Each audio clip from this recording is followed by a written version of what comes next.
Своевременно обнаружить возгорание и тем самым предотвратить пожар, гибель людей и материальный ущерб можно, установив автономный пожарный извещатель, который с помощью чувствительных элементов реагирует на возникновение задымления и подает мощный звуковой сигнал.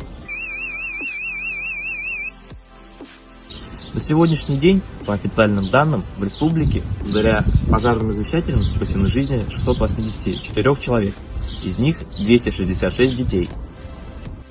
Автономный пожарный извещатель могут получить бесплатно следующие категории граждан.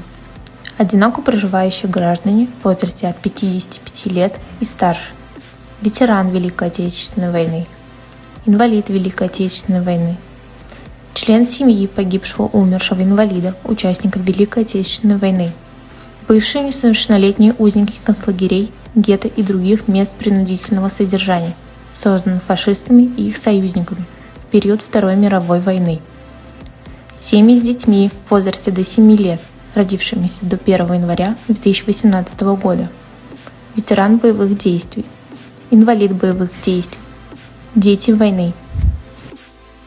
Заявку для получения автономного пожарного извещателя можно оставить, обратившись в Центр профилактики пожаров по номеру 272 2024. Кроме того, автономный дымовой пожарный извещатель можно приобрести самостоятельно в специализированных магазинах, а также в магазинах с радиоэлектроникой. Государственный комитет Республики Башкортостан по чрезвычайным ситуациям призывает жителей республики устанавливать в месте своего проживания пожарные извещатели. Его цена всего 300 рублей, а также страховать свое имущество от пожаров.